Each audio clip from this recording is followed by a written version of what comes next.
ಇನ್ನು ಬಳ್ಳಾರಿಯಲ್ಲಿ ನಡೆದಿದ್ದಂತ ಬ್ಯಾನರ್ ಗಲಾಟೆಗೆ ಸಂಬಂಧಪಟ್ಟ ಹಾಗಿನ ಪೊಲೀಸ್ ತನಿಖೆ ಮುಂದುವರಿತಾ ಇದೆ. ಇದರ ನಡುವೆನೆ ನಿನ್ನೆ ಕಾಂಗ್ರೆಸ್ನವರು ಬಿಜೆಪಿಯ ಕಾರ್ಯಕರ್ತೆ ಅಂತ ಹೇಳಿ ಒಬ್ಬಳು ಲೇಡಿ ಈ ಖಾರದ ಪುಡಿ ಎಲ್ಲ ಎರಚಿದ್ದು, ರೌಡಿ ರೀತಿಯಾಗಿ ಬಿಹೇವ್ ಮಾಡಿದ್ದು, ಈ ವಿಡಿಯೋವನ್ನ ಬಿಡುಗಡೆ ಮಾಡಿದ್ರು.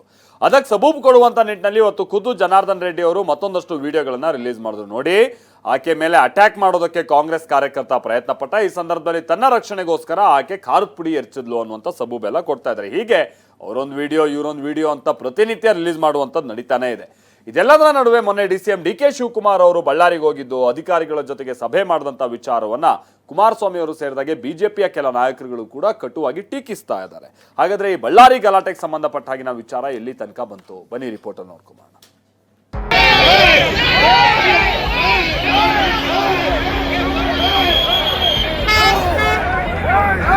ಇಲ್ಲಿ ನೋಡಿ, ಈಕೆ ಬಿಜೆಪಿ ಕಾರ್ಯಕರ್ತೆ. ಜನವರಿ 1ರಂದು ಬಳ್ಳಾರಿಯಲ್ಲಿ ಗಲಭೆ ನಡೆದಿತ್ತು. ಆಗ ಭರತ್ ರೆಡ್ಡಿ ಹಾಗೂ ಜನಾರ್ದನ್ ರೆಡ್ಡಿ ಬೆಂಬಲಿಗರು ಎದುರು ಬದುರಾಗಿದ್ರು. ತಳ್ಳಾಟ ನೂಕಾಟವೂ ನಡೆದಿತ್ತು. ಆಗ ಈ ಕಾರ್ಯಕರ್ತೆ ಭರತ್ ರೆಡ್ಡಿ ಬೆಂಬಲಿಗರ ಮೇಲೆ ಖಾರದ ಪುಡಿ ಎರಚಿ ಬಿಟ್ಟಿದ್ರು.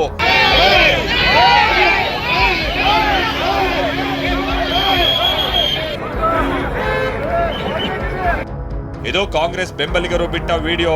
ಗಲಾಟೆಯಲ್ಲಿ ಜನಾರ್ದನ್ ರೆಡ್ಡಿ ಬೆಂಬಲಿಗರೇ ಖಾರದ ಪುಡಿ ಎರಚಿದ್ರು, ಬ್ಯಾನರ್ ಹರಿದು ಹಾಕಿದ್ರು ಅಂತ ಆರೋಪಿಸಿದ್ದರು.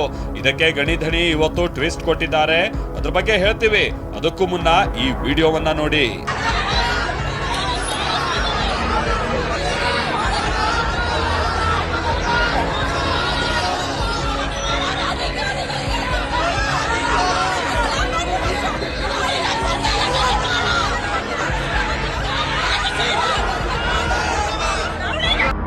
ಇದಕ್ಕೆ ಕೌಂಟರ್ ಆಗಿ ಜನಾರ್ದನ್ ರೆಡ್ಡಿ ವಿಡಿಯೋ ರಿಲೀಸ್ ಮಾಡಿದ್ದಾರೆ.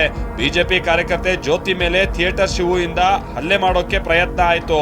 ಆಗ ಜ್ಯೋತಿ ತಮ್ಮ ರಕ್ಷಣೆಗಾಗಿ ಖಾರದ ಪುಡಿ ಎರಚಿದ್ರು ಅಂತ ತಮ್ಮದೇ ವಿಡಿಯೋ ಸಾಕ್ಷ್ಯವನ್ನ ಬಿಟ್ಟಿದ್ದಾರೆ.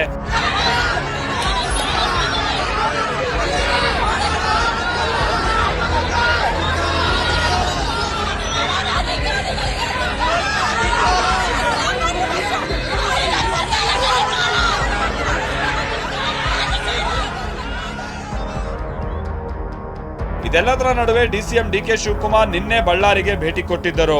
ಈ ಬಗ್ಗೆ ವ್ಯಂಗ್ಯವಾಡಿದ್ದ ಎಚ್ಡಿಕೆ ಯಾವ ಆಧಾರದಲ್ಲಿ ಮೀಟಿಂಗ್ ಮಾಡಿದ್ರಿ ಅಂತ ಪ್ರಶ್ನಿಸಿದ್ರು. ಇದಕ್ಕೆ ಡಿಕೆ ತಿರುಗೇಟು ಕೊಟ್ಟಿದ್ದಾರೆ. ಮತ್ತೊಂದ್ ಕಡೆ ಪ್ರಹ್ಲಾದ್ ಜೋಶಿ ಕೂಡ ಡಿಕೆ ಭೇಟಿ ಬಗ್ಗೆ ಪ್ರಶ್ನೆ ಎತ್ತಿದ್ದಾರೆ. ಇನ್ನು ನಮ್ಮ ರಾಜ್ಯದ ಉಪಮುಖ್ಯಮಂತ್ರಿಗಳು ಗೃಹ ಇಲಾಖೆನೂ ಅವರೇ ನಡೆಸ್ತಾ ಇದ್ದಾರೆ ಏನೋ ಗೊತ್ತಿಲ್ಲ ನನಗೆ. ಅವರ ಅಧಿಕಾರದ ವ್ಯಾಪ್ತಿ ಏನು ಅಂತಕ್ಕಂಥದ್ದನ್ನು ಕೇಳಲಿಕ್ಕೆ ಬಯಸ್ತೀನಿ ನಾನು. Mister Kumaraswamy is I am more experienced than Kumaraswamy in politics. I have a better experience. I might have not become the chief minister. I know what is administration, how to work, and whom to call, whom not to call. I know. ಉಪಮುಖ್ಯಮಂತ್ರಿ ಅನ್ನುವಂಥದ್ದು ಅದು ಒಂದು seniority within this government party seniority ತೋರಿಸಲಿಕ್ಕೆ ವ್ಯವಸ್ಥೆ ಅಷ್ಟೇ. He is nothing more than any minister. ಗೃಹ ಮಂತ್ರಿಗಳು ಮಾಡಬೇಕು, ಇಲ್ಲ ಮುಖ್ಯಮಂತ್ರಿಗಳು ಮಾಡಬೇಕು. It is a violation of the constitution. ಇನ್ನು ಬಳ್ಳಾರಿ ಗಲಭೆಯ ತನಿಖೆ ವಿಚಾರವಾಗಿ ಬರೋದಾದ್ರೆ, ಪೊಲೀಸರು ಬಿಜೆಪಿಯ 33 ಜನರಿಗೆ ನೋಟಿಸ್ ನೀಡಿದ್ದಾರೆ. ಶಾಸಕ ಜನಾರ್ದನ್ ರೆಡ್ಡಿ, ಸೋಮಶೇಖರ್ ರೆಡ್ಡಿ, ಬಿ ಶ್ರೀರಾಮುಲು ಸೇರಿ 33 ಜನರಿಗೆ ವಿಚಾರಣೆಗೆ ಕರೆಯಲಾಗಿದೆ. ಅಷ್ಟೇ ಅಲ್ಲದೆ ಕಾಂಗ್ರೆಸ್ನ 30ಕ್ಕೂ ಅಧಿಕ ಕಾರ್ಯಕರ್ತರಿಗೆ ನೋಟಿಸ್ ನೀಡಲಾಗಿದೆ. ವಿನಾಯಕ ಬಡಿಗೇರ, ಟಿವಿ9 ಬಳ್ಳಾರಿ.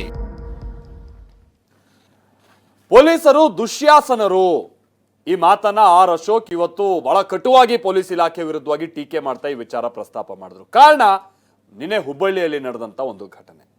ಬಿಜೆಪಿಯ ಕಾರ್ಯಕರ್ತೆಯವರನ್ನ ಅರೆಬೆತ್ತಲು ಮಾಡಿಬಿಟ್ರು ಪೊಲೀಸರು ಅನ್ನುವಂಥದ್ದು ಆರೋಪ ಇದೆಯಲ್ಲ, ಅದು ಇವತ್ತು ಕೂಡ ರಾಜ್ಯ ರಾಜಕೀಯದಲ್ಲಿ ಟೀಕೆ ಪ್ರತಿಟೀಕೆಗೆ ಕಾರಣ ಆಯಿತು.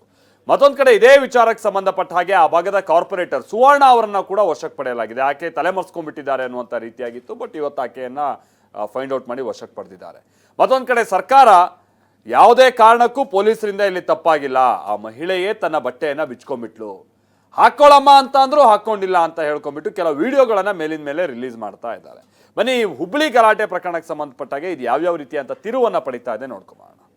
ಎಡಗಡೆ ಹೊಟ್ಟೆ ಕಚ್ಚಿದ್ಲು, ಕಡ್ದಿದ್ದಕ್ಕೆ ಕಾರಣ ಬೇಕಲ್ಲ ಸರ್. ನಾವು ವಿವಸ್ತ್ರ ಮಾಡಿಲ್ಲ. ಬಟ್ಟೆ ಬೆಚ್ಚಬೇಕಾದ್ರೆ ನೀವು ಶೂಟಿಂಗ್ ಮಾಡ್ಕೊಂಡು ನಿಂತಿದ್ರೆ ನೀವು ಆ ಹೆಣ್ಣು ಮಗಳ ತಾನೇ ಬಟ್ಟೆಗಳನ್ನ ತೆಗೆದು ಆಯಮ ಮಾಡಿರ್ತಕ್ಕಂಥದ್ದು ಈ ವಿಷಯದಲ್ಲಿ ತಪ್ಪಿದೆ. ಹುಬ್ಬಳ್ಳಿಯ ವಿವಸ್ತ್ರ ಪ್ರಕರಣ ರಾಜ್ಯ ರಾಜಕಾರಣದಲ್ಲಿ ತಲ್ಲಣ ಸೃಷ್ಟಿಸಿದೆ. ಬಿಜೆಪಿ ನಾಯಕರು ಮಹಿಳೆಯರ ಮಾನಹರಾಜಾಗ್ತಿದೆ ಅಂತ ಕಾಂಗ್ರೆಸ್ಗೆ ತಿರುಗೇಟು ಕೊಟ್ರೆ ರಾಜ್ಯ ಸರ್ಕಾರ ಹೊಣೆಗಾರಿಕೆಯನ್ನ ಬಿಜೆಪಿ ಕಾರ್ಯಕರ್ತೆಯ ಮೇಲೆ ಹಾಕ್ತಿದ್ದಾರೆ. ಇದು ರಾಜ್ಯ ರಾಜಕೀಯ ಪಡಸಾಲೆಯಲ್ಲಿ ಮತ್ತೊಂದು ವಾಗ್ಯುದ್ಧಕ್ಕೆ ವೇದಿಕೆ ಹಾಕಿಕೊಟ್ಟಿದೆ. ವಿಷಯ ಏನಂದ್ರೆ, ಹುಬ್ಬಳ್ಳಿಯಲ್ಲಿ ಬಿಜೆಪಿ ಕಾರ್ಯಕರ್ತೆ ಪೊಲೀಸರ ಮುಂದೆ ಅರಬೆತ್ತಲೆಯಾಗಿದ್ರು. ಆದ್ರೆ ಪೊಲೀಸರು ಮಾತ್ರ ಮಹಿಳೆ ತಾನೇ ಬಟ್ಟೆ ಬಿಚ್ಚಿಕೊಂಡ್ಲು ಅಂತ ಆರೋಪಿಸಿದ್ರು. ಸಾಲದಕ್ಕೆ ಪೊಲೀಸರ ಮೇಲೆ ಹಲ್ಲೆಯಾಗಿದೆ, ಬಿಜೆಪಿ ಕಾರ್ಯಕರ್ತೆಯದ್ದೇ ತಪ್ಪು ಅಂತ ಹೇಳಿದ್ರು. ಇದೀಗ ರಾಜ್ಯ ಮಹಿಳಾ ಆಯೋಗ ಮತ್ತು ಪೊಲೀಸರ ಮಾತನ್ನ ಕಾರ್ಯಕರ್ತೆ ಸುಜಾತಾಳ ತಾಯಿ ತಳ್ಳಿ ಹಾಕಿದ್ದಾರೆ. ಕ್ಯಾಚ್ ಮಾಡಿ ನಾವು ಹಾಕೋದ್ರಲ್ಲಿ ಗಾಡಿ ಒಳಗೆ ಹಾಕುವಾಗನೇ ನನಗೆ ಎಡಗಡೆ ಹೊಟ್ಟೆ ಕಚ್ಚಿದ್ಲು. ನಮ್ಮ ASI ಶಕುಂತ್ಲಾ ಅಂತ ಅಕ್ಕಿಗೆ ಬಲಗಡೆ ಹೊಟ್ಟೆ ಕಚ್ಚಿದ್ಲು. ಆದರೂ ನಾವು ಬಿಡಲಿಲ್ಲ, ಫೋರ್ಸ್ ಮಾಡಿಕೆ ಸಕಿನ್ ಒಳಗಡೆ ಹಾಕಿದ್ವಿ. ಅಷ್ಟೊಳಗೆ ಬಟ್ಟೆ ಕಳೆದ್ಬಿಟ್ಲು. ಏನು ಮಾಡಿದ್ರು ನಮ್ಮ ಬಟ್ಟೆ ಹಾಕೊಳ್ಳೋನೇ ಇಲ್ಲ. ಆ ಪೊಲೀಸ್ ವ್ಯಾನಲ್ಲಿ ತಾಯಿ ಮತ್ತೆ ತಮ್ಮ ಇಬ್ರು ಇರ್ತಾರೆ. ಸೊ ಆ ಹೆಣ್ಣು ಮಗಳೇ ತಾನೇ ಬಟ್ಟೆಗಳನ್ನ ತೆಗೆದು ಗಲಾಟೆ ಮಾಡಕ್ ಶುರು ಮಾಡ್ತಾಳೆ. ಸೊ ಆಮೇಲೆ ಅವ್ರ ತಮ್ಮನೇ ಅದನ್ನ ವಿಡಿಯೋ ಮಾಡ್ಕೊಳ್ತಾನೆ. ಈ ವಿಡಿಯೋ ಅವ್ರ ತಮ್ಮನೇ ವೈರಲ್ ಮಾಡ್ತಾನೆ. ಆಕಿ ಕಡ್ದ ಅಂದ ಸರ್, ಕಡ್ದಿದ್ದಕ್ಕೆ ಕಾರಣ ಬೇಕಲ್ಲ ಸರ್, ಹಂಗೆ ಕಡಿತಾರೆ ಸರ್, ಸುಮ್ಮನೆ ಕಡಿತಾರೆ ಸರ್. ಕೂದಲ ಹಿಡಿದು ಜಗ್ಗಿ ಹೇಳಿ ರಪ್ಸ ಮಾಡ್ಯಾರ ಗಾಡ್ಯಾಗ. ನನ್ನ ಮಗ ವಿಡಿಯೋ ಮಾಡ್ತಾನೆ ಅಂದ್ರೆ ಪೊಲೀಸರು ಕಸ್ಕೊಂಡಾರ ಫೋನು. ನಾವು ಹೆಂಗೆ ವಿಡಿಯೋ ಮಾಡ್ತೀವಿ ಸರ್? ಪೊಲೀಸರು ಬಿಜೆಪಿ ಕಾರ್ಯಕರ್ತೆಯದ್ದೇ ತಪ್ಪು ಅಂತಿದ್ದಾರೆ. ಈ ಮಾತನ್ನ ರಾಜ್ಯ ಸರ್ಕಾರ ಕೂಡ ಸಮರ್ಥನೆ ಮಾಡ್ಕೊಳ್ತಿದೆ. ಆದ್ರೆ ಬಿಜೆಪಿ ನಾಯಕರು ಸರ್ಕಾರದ ಮುಂದೆ ಕೆಲವೊಂದು ಪ್ರಶ್ನೆಗಳನ್ನ ಇಟ್ಟಿದ್ದಾರೆ. ಬಿಜೆಪಿ ಕಾರ್ಯಕರ್ತೆ ಬಟ್ಟೆ ಬಿಚ್ಚಬೇಕಾದ್ರೆ ಪೊಲೀಸರು ಏನ್ ಮಾಡ್ತಿದ್ರು ಅಂತ ಕೇಳಿದ್ದಾರೆ. ನಾವು ವಿವಸ್ತ್ರ ಮಾಡಿಲ್ಲ, ಅವರನ್ನು ಅರೆಸ್ಟ್ ಮಾಡುವಂಥ ಸಂದರ್ಭದಲ್ಲಿ ಅವರೇ ಆ ರೀತಿ ಮಾಡಿಕೊಂಡಿದ್ದಾರೆ ಅನ್ನೋದನ್ನು ಅವರು ಕ್ಲಾರಿಫಿಕೇಶನ್ ಕೊಟ್ಟಿದ್ದಾರೆ.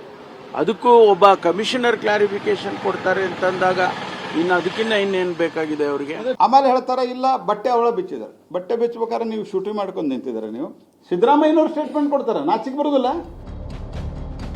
ಇನ್ನು ಬಿಜೆಪಿ ಕಾರ್ಯಕರ್ತರ ಮೇಲಿನ ಕ್ರಮ ಉದ್ದೇಶಪೂರ್ವಕ ಅಂತ ಅರಗ ಜ್ಞಾನೇಂದ್ರ ಆರೋಪಿಸಿದ್ರೆ ಸಚಿವ ಸಂತೋಷ್ ಲಾಡ್ ತಿರುಗೇಟು ಕೊಟ್ರು. ಬೇಸ್ಲೆಸ್ ಆಗಿರ್ತಕ್ಕಂಥ ಕಂಪ್ಲೇಂಟ್ಗಳನ್ನು ಕಾಂಗ್ರೆಸ್ ಕಾರ್ಯಕರ್ತರು ಕೊಡೋದು, ಇನ್ನೊಂದು ಪಕ್ಷದ ಸದಸ್ಯರ ಮೇಲೆ ಹಲ್ಲೆ ನಡೆಸುವಂಥ, ದೌರ್ಜನ್ಯ ನಡೆಸುವಂಥ, ಅವ್ರನ್ನ ಕಸ್ಟಡಿಗೆ ಹಾಕುವಂಥ ಕೃತ್ಯ ನಡೀತಾ ಇದೆ. ಬಿಜೆಪಿ ಆರೋಪ ಮಾಡಿರ್ತಕ್ಕಂಥದ್ದು ಅದು ನನ್ನ ಪ್ರಕಾರ ಮೇಲ್ನೋಟದಲ್ಲಿ ರಾಜಕೀಯವಾಗಿದೆ. ಯಾಕಂದ್ರೆ ನಾನು ಅಲ್ಲೇ ಇದ್ದೆ. ಬಟ್ ನಿಜಕ್ಕೂ ಅದು ಆಯಮ ಮಾಡಿರ್ತಕ್ಕಂಥದ್ದು ಈ ವಿಷಯದಲ್ಲಿ ತಪ್ಪಿದೆ. ಅವರೇ ಸ್ವಯಂ ಪ್ರೇರಿತವಾಗಿ ಆಯಮ ಆ ಥರದ್ದು ಮಾಡಿರ್ತಕ್ಕಂಥದ್ದು. ಇದರಲ್ಲಿ ನಮ್ಮ ಎಸ್ಪೆಷಲಿ ಲೇಡಿ ಪೊಲೀಸ್ನವರು ಈ ಥರದ್ದು ಯಾವುದೂ ಆ ರೀತಿ ಮಾಡಿಲ್ಲ.